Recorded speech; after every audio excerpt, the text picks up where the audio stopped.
کب تک زندہ رہو گے؟ کب تک اس پیسے سے کھیلو گے؟ کب تک گھر کی چھت تمہیں پناہ دے گی؟ کیا قبر کا گڑھا تیار نہیں ہے؟ کیا کفن بازار میں موجود نہیں ہے؟ کیا قبر کے کیڑے ختم ہو گئے؟ قبر کی اندھیری رات پہ سورج چڑھایا ہے، منکر نکیر کمزور ہو گئے ہیں، جنت آگ لگ گئی ہے، جہنم بجھ گئی ہے۔ کب تک؟ کب تک؟ وَمَا الْحَيَاةُ الدُّنْيَا إِلَّا مَتَاعُ الْغُرُورِ كُلُّ نَفْسٍ ذَائِقَةُ الْمَوْتِ وَإِنَّمَا تُوَفَّوْنَ أُجُورَكُمْ يَوْمَ الْقِيَامَةِ۔ کیا وہ دن نہیں آئے گا؟ فَإِذَا جَاءَتِ الطَّامَّةُ الْكُبْرَى، نہیں آئے گا ہنگامہ؟ فَإِذَا جَاءَتِ الصَّاخَّةُ، وہ چیخ نہیں سنو گے؟ فَإِذَا نُفِخَ فِي الصُّورِ نَفْخَةٌ وَاحِدَةٌ، وہ آواز نہیں آئے گی تو پھاڑ دے گی پہاڑوں کا جگر، چیر دے گی زمین کا سینہ، زیر و زبر کر دے گی، آسمان کی وسعتوں کو بے نور کر دے گی، چاند سورج ستاروں سیاروں کو۔ ہے تو میرے بھائیو، کتا ایک وقت تمہارے گھر کھاتا ہے، زندگی بھر تمہارے دروازے پہ گزار دیتا ہے۔ اتنے نیچے ہم نہ جائیں کہ کتے کی وفا ہم سے آگے چلی جائے، اتنے نیچے نہ جاؤ کہ قیامت کے دن کتے ہمیں پڑ جائیں، ظالمو ہم تو ناپاک تم سے وفا کر، تم نے کون سا کلمہ پڑھا تھا؟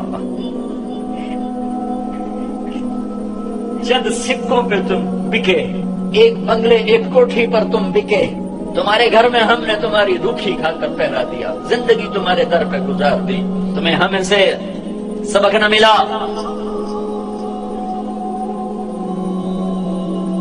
ایک چھوٹا سا کتے کا بچہ کہیں ہمارے گھر آ گیا، ہماری ماں زندہ تھی، باپ فوت ہو گئے تھے، ہم دونوں بھائی غیر حاضر، میری ماں نے نوکروں سے کہہ دیا اس کو روٹی ڈال دیے گا، وہ اسی گھر کا ہی ہو کے رہ گیا، کبھی آنا جانا ہوتا تو نظر آتا، ہماری ماں مر گئی، اس کو تو نہیں پتا چلا کہ مجھے کھانا کھلانے والی مر گئی۔ وہ کتا اسی گھر میں بھوکا پیاسا مر گیا، گھر نہیں چھوڑا، اس کی لاش گھر سے نکلی اور پیغام دے گئی طارق جمیل کو کہنے کی، پھر نمک کے ساتھ یوں وفا کی جاتی۔ اللہ سے بڑھ کے کون ہے محسن؟ اللہ کے نبی سے بڑھ کے کون ہے محسن؟ دو ہی تو ہستیاں تھی جن سے وفا کرنی تھی، ایک اللہ ایک اس کا رسول۔ جاؤ یونیورسٹیوں میں دیکھو جوان کیا کر رہے ہیں، کو ایجوکیشن نے کیا قیامت کھا دی ہے، حیا کے جنازے کب کے اٹھ گئے، غیرت کا دامن تار تار، حیا کسی کونے میں آنسو بہاتا پھر رہا ہے۔ صرف زندہ باد مردہ باد سے اللہ کی مدد اترتی تو کب کی اتر چکی ہوتی، جلسے جلوسوں سے اللہ ساتھ ہوتا تو کب کا ہو چکا ہوتا۔ زندگیاں بدلنی پڑیں گی، زندگیاں بدلنی پڑیں گی، اتنی وفا کتے جتنی وفا پہ آنا ہوگا۔ چلو انسانوں جیسی نہ صحیح، جانور جیسی کر لو، جانور جیسی، تو یہ دنیا بھی تمہاری ہے، آخرت بھی تمہاری۔ اللہ اقبال کی قبر ٹھنڈی کرے کہ محبت سے وفا تو نے تو ہم تیرے ہیں، یہ جہاں چیز ہے کیا لوح و قلم تیرے۔ پانچویں آسمان پہ ہارون علیہ السلام کھڑے ہیں پھولوں کے ہار لے کر، چھٹے آسمان پر موسیٰ علیہ السلام کھڑے ہیں پھولوں کے ہار لے کر، ساتویں آسمان پر ابراہیم علیہ السلام کھڑے ہوئے ہیں۔ نبی کہہ رہے تھے ہمارے بھائی آ گئے، ہمارے بھائی آ گئے، نبی آ گئے، بھائی آ گئے۔ جب ابراہیم علیہ السلام آئے تو کہنے کہ میرا بیٹا آ گیا، بیٹا میرا بیٹا آ گیا۔ سدرۃ المنتہا پہ جبریل بھی اٹک گئے، یا رسول اللہ آگے میرے پاس ویزا کوئی نہیں، آگے ویزا کوئی نہیں، آج کی زبان میں آگے ویزا کوئی نہیں، بغیر ویزے کے گیا تو جل کے راکھ ہو جاؤں گا۔ پھر میرا اللہ تھا اور اس کا حبیب تھا، سورا عالم۔ تو آپ کو اللہ تعالیٰ نوح علیہ السلام جیسی عمر تو دیتا، اگر آپ کی عمر نوح علیہ السلام جتنی ہوتی تو آج ہم بھی صحابی ہوتے جو 1450 سال عمر پائی انہوں نے۔ اور سلیمان علیہ السلام جیسا تخت دیتا، ذوالقرنین جیسے لشکر دیتا، کائنات کے سب سے بڑے نبی اور سب سے بڑے فقیر، سب سے بڑے نبی سب سے بڑے فقیر، تو آئندہ آنے والی نسلوں کے لیے ہدایت کا نظام کیا بنایا؟ 1,24,000 صحابہ کھڑے کیے اور ان کو حج کے میدان میں عرفات میں جمع کیا، اور 1,24,000 نبیوں نے جو کام کیا تھا دعوت دینا، وہ اپنی امت کو منتقل کیا۔ فَلْيُبَلِّغِ الشَّاهِدُ الْغَائِبَ، 10 تاریخ کو۔ پھر 11 فَلْيُبَلِّغِ الشَّاهِدُ الْغَائِبَ، فَلْيُبَلِّغِ الشَّاهِدُ الْغَائِبَ، میرا پیغام آگے پہنچانا تمہارے ذمہ ہو گیا۔ اس امت کو دعوت کا کام ملا، اس امت کو دعوت کی محنت ملی، اور دین کی حفاظت ملی، اور دین کو جان مال سے زیادہ عزیز کرنا ملا، اور ان صحابہ نے نبیوں کی طرح دین کو پانی دے کر دکھایا، اور آج دین ہمارے پاس پہنچا ہوا ہے۔ اس کے پیچھے 1,24,000 نفوس کی خوبصورت زندگی ہے، اور ان کا عالی ہے کیا اللہ ان کی تعریف کرتا ہے، محمد الرسول اللہ والذین معہ، یہ جو میرے نبی ہیں، یہ میرے رسول ہیں، جو ان کے ساتھی ہیں نا، یہ کیسے ہیں؟ اشداء علی الکفار، کفر پہ بڑے شدید، رحماء بینہم، آپس میں بڑے مہربان، تراہم رکعا سجدا، یہ کبھی میں ان کو دیکھتا ہوں رکوع میں، کبھی ان کو دیکھتا ہوں سجدے میں، تو بھی دیکھ یہ رکوع میں یہ سجدے میں، یبتغون فضلا من اللہ ورضوانا، یہ صرف میری رضا کے لیے، میری رضا کے لیے، کبھی سجدے میں کبھی رکوع میں، کبھی میرے پیغاموں کو لے کر پھرے۔ ہائے ہائے ہائے، پھر مجھے اقبال یاد آ گیا، دی اذان نے کبھی یورپ کے کلیساؤں میں، کبھی افریقہ کے تپتے ہوئے صحراؤں میں، شان آنکھوں میں نجستی تھی جہاں داروں کی، کلمہ پڑھتے تھے ہم چھاؤں میں تلواروں کی، نقش توحید کا ہر دل پہ بٹھایا ہم نے، زیر خنجر بھی یہ پیغام سنایا ہم نے۔ یہ صحابہ اس کی تعبیر بنے، کبھی عرش پر کبھی فرش پر، کبھی ان کے در کبھی در بدر، ہمیں عاشقی تیرا شکریہ میں کہاں کہاں سے گزر گیا، کبھی راستوں میں تنہا کبھی ہوں ورود صحرا، میں جنوں کا ہم سفر ہوں میرا کوئی گھر نہیں ہے۔ یہ اس پاکیزہ جماعت نے میرے نبی کے پیغام کو اٹھایا اور دنیا کے آباد کناروں تک پہنچایا۔ میں مراکش گیا پچھلے سال، وہاں ایک شہر آصفی اصفا کا بگڑا ہوا، ہائے افسوس، عقبہ بن نافع رضی اللہ تعالیٰ نے تونس میں داخل ہوئے، اور چلتے چلتے چلتے چلتے مراکش، اور مراکش کے آگے بحر اوقیانوس دیکھا تو بے قرار ہو کے گھوڑا ڈال دیا۔ جب سمندر کی موجوں نے گھوڑے کو روکا تو آسمان کی طرف تلوار اٹھا کر گیا، میرے رب ہائے افسوس، میرے پاس اسباب نہیں اس سمندر کو پار کرنے کے، اگر میرے پاس اسباب ہوتے اور مجھے پتا ہوتا کہ اس پار بھی کوئی رہتا ہے تو میں تیرا پیغام اس پار بھی پہنچاتا۔ الجزائر میں سوئے ابو رویفہ انصاری لیبیا میں، ابو زمعہ بلبی تیونس میں، ابو لبابہ انصاری تیونس میں، ابو زمعہ حدیبیہ میں اللہ کے نبی کے حجام تھے، آپ کا اسرا، آپ کے سر پہ اسرا پھیرا ابو زمعہ، ان کی قبر کے ساتھ اللہ کے نبی کے بال بھی جو ان کے ساتھ ہمیشہ رہتے تھے وہ بال بھی وہیں دفن ہیں۔ میں کیروان گیا ابھی جنوری میں تو وہاں زیارت کی قبر کی، ایک جماعت اٹھی نبیوں کی طرح جنہوں نے اللہ کے پیغام کو دنیا کے آخری کنارے تک پہنچایا اور دنیا میں جنتی ہونے کا ٹائٹل لیا۔ آپ مسجد میں داخل ہو رہے تھے، آپ کے دائیں طرف ابوبکر تھے، بائیں طرف عمر تھے، لوگ سامنے بیٹھے تھے، تو آپ نے ان کے یوں ہاتھ پکڑ لیے، دیکھو ہکذا نحشر یوم القیامہ، قیامت کے دن ہم تینوں ایسے اٹھائے جائیں گے کہ میرے دائیں طرف ابوبکر ہوگا، میرے بائیں طرف عمر ہوگا، ہم ایسے قیامت کے دن اٹھائے جائیں گے۔ آپ نے فرمایا میرا ایک امتی ہے جب جنت کے دروازے پر آئے گا تو 8 دروازے کہیں گے مرحباً مرحبا، اجی حضرت آپ ادھر سے گزرے، جی نہیں آپ یہاں سے گزرے، حضرت آپ یہاں سے گزرے، بھائی آپ ادھر سے آ جائیں، بھائی ادھر سے، بھائی ادھر سے، 8 دروازے پکار رہے ہیں۔ سلمان فارسی ایسے ہو کر کھڑے ہو، یا رسول اللہ کون ہے یہ؟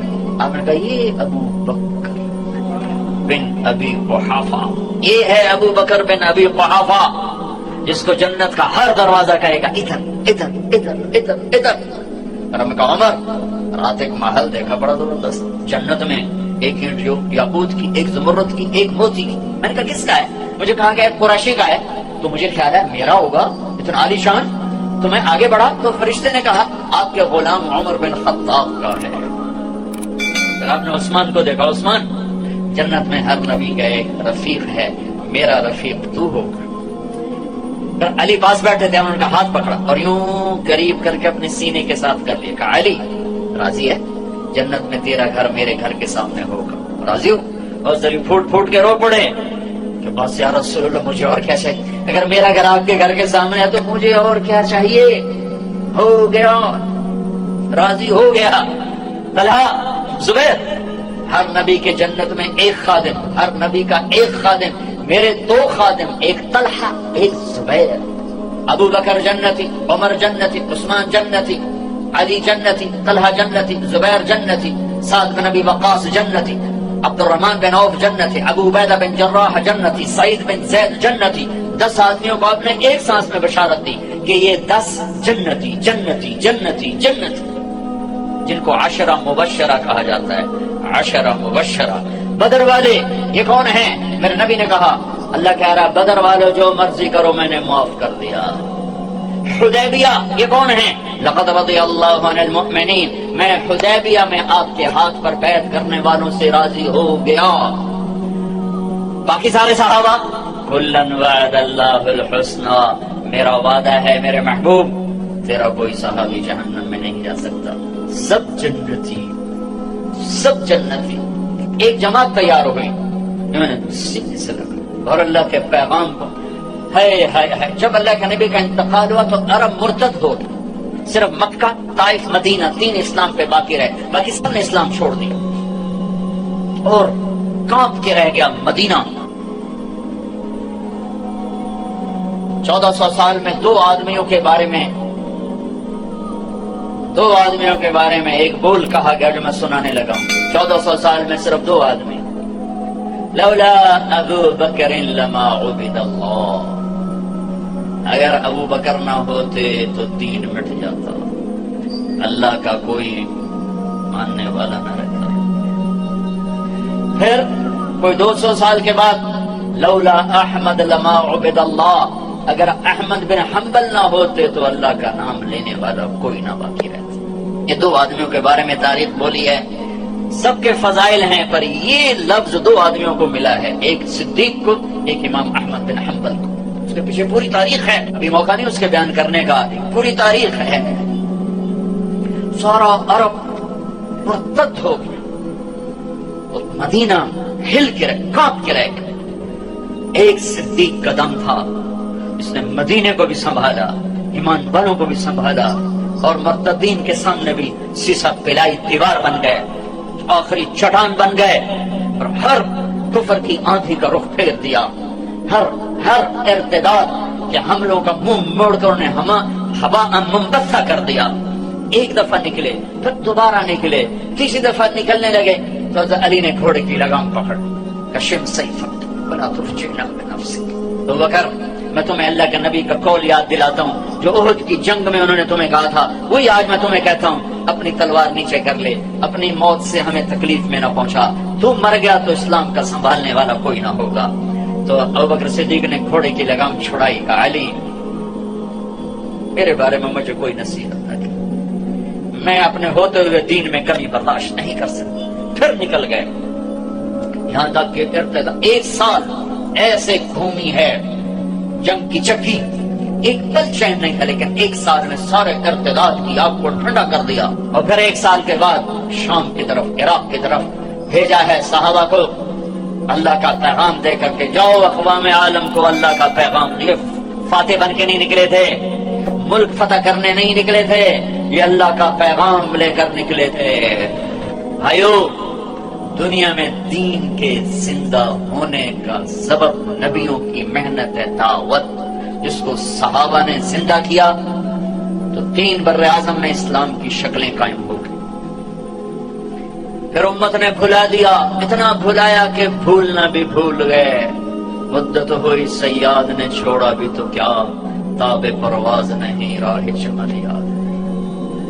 تبلیغ کا کام ایسا چھوٹا، دعوت نکلنے والے کو بھی نفع دیتی ہے، سننے والے کو بھی نفع دیتی ہے۔ صدیوں کے بعد اللہ نے دعوت کا کام زندہ کیا، اور بر صغیر میں سے دعوت کبھی مٹی نہیں، انفرادی چلتی رہی، جبھی تو اسلام باقی ہے۔ اگر دعوت مٹ جاتی تو اسلام بھی مٹ جاتا، لیکن دعوت کا کام چلا انفرادی طور پر، اللہ کے نیک بندے جھنڈا اٹھا کے چلتے رہے۔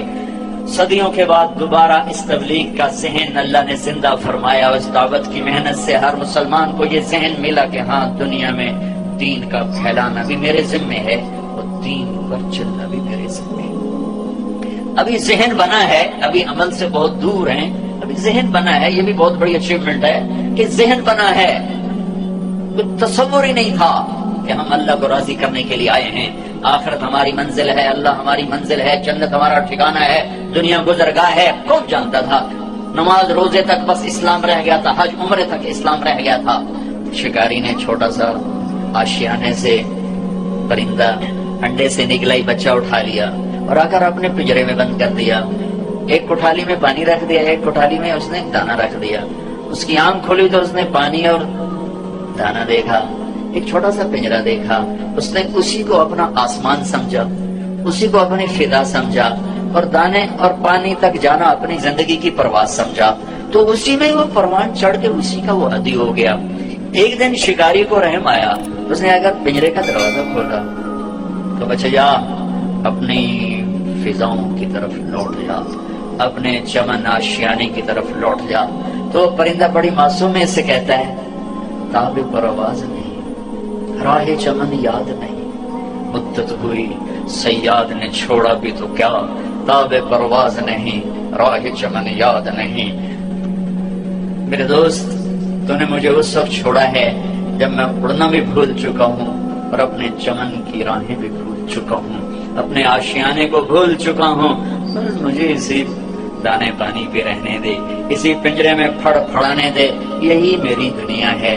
یہ دکان کا پنجرا، یہ فیکٹری کا پنجرا، یہ وزارت کا پنجرا، یہ روٹی کا پنجرا، یہ پانی کا پنجرا، یہ گاڑیوں کے پنجرے، ان کو کہتے ہیں اور نکلو، وہ کہتے ہیں تاب پرواز نہیں، راہ چمن یاد نہیں۔ ایک فون آیا، میں روم سے واپس آ رہا ہوں پاکستان کے لیے، ایئرپورٹ پر فون آیا کہ جی میں ملک نہیں بول رہا ہوں، میری زندگی بدل گئی، میری زندگی بدل گئی۔ میں شراب بیچتا تھا، آپ بیان کر کے کہ میں 2 راتیں سو نہیں سکا، میں نہیں سو سکا، آخر میں اپنے ضمیر کی آواز کو نہیں دبا سکا، میں نے سب کچھ توڑ پھوڑ دیا ہے، اور میں نے سب ختم کر کے توبہ کی ہے، اور مجھے یوں لگتا ہے کہ میں نہا کے فریش ہو کے باہر آ گیا ہوں، مجھے سکون آ گیا، مجھے سکھ آ گیا ہے۔ کون نہ بولی، جرم سے نفرت کرو مجرم سے نہیں، شراب سے نفرت کرو شرابی سے نہیں، جھوٹ سے نفرت کرو جھوٹے سے نہیں، برائی سے نفرت کرو برے سے نہیں، تو تمہیں بڑے بڑے ہیرے ملیں گے، بڑے بڑے ہیرے ملیں گے۔ جو گندگی میں پڑے ہوئے ہیں صرف ان کو دھو کے سجانے کی ضرورت ہے۔ جس انسان مرد عورت کے اندر کلمہ ہے وہ بہت قیمتی ہے، چاہے کوئی سٹیج پہ ناچ رہی ہے اور چاہے کوئی جوئے کا اڈا چلا رہا ہے، اندر کہیں نہ کہیں اللہ کی چپ موجود ہے، کوئی جا کے ایکٹیویٹ کر دے، کہیں نہ کہیں محمد رسول اللہ صلی اللہ علیہ وسلم والی چپ موجود۔ میرا اپنا کزن تھا، جوانی میں مر گیا، ساری زندگی پینے پلانا، اس کی گاڑی میں بیٹھا تھا، وہ چلا رہا تھا، میں پاس بیٹھا تھا، مجھ سے کہنے لگا طارق بھائی میں نے آج تک کبھی بیت اللہ کی طرف منہ کر کے تھوکا، میں نے اس کو ایسے دیکھا، اور اس کی نماز سال میں 2، عید الفطر عید البقر، یا میں کبھی پکڑ کے لے آ کے آؤ بھائی نماز پڑھ لیں بس، لیکن اندر میں چپ موجود ہے۔ مجھ سے کہنے لگا میں نے کبھی بیت اللہ کی طرف منہ کر کے تھوکا نہیں، مجھے شرم آتی۔ مسلمان کو ہلکا نہ سمجھو، ایک جھوٹ موڑ سے نہیں کہتا میں مسلمان ہوں، اس کو گلے سے لگا، تو میرا بھائی ہے۔ پھر اس کے اندر سے نکلیں گے جوہر، ہر ایک کو رد کرنا، ہر ایک کو رد کرنا، ہر ایک سے نفرت کرنا۔ میرا ملک جل گیا ہے نفرتوں کی آگ میں، ہر شعبے میں نفرت نفرت نفرت نفرت۔ میرے نبی نے فرمایا اسلام کا سب سے مضبوط عمل بتاؤ، کہا جی نماز کا نہیں، جہاد نہیں، روزہ نہیں، حج نہیں۔ اچھا تو پھر کیا؟ فرمایا سب سے مضبوط عمل اللہ کے لیے محبت، محبت سیکھو. برے سے برا توبہ کر جائے گا، توبہ کر جائے گا. برے کو برا کہنے سے وہ برائی سے نہیں نکل سکتا. نشہ پلا کے گرانا تو سب کو آتا ہے، مزہ تو تب ہے کہ گرتے کو تھام لے سکتا.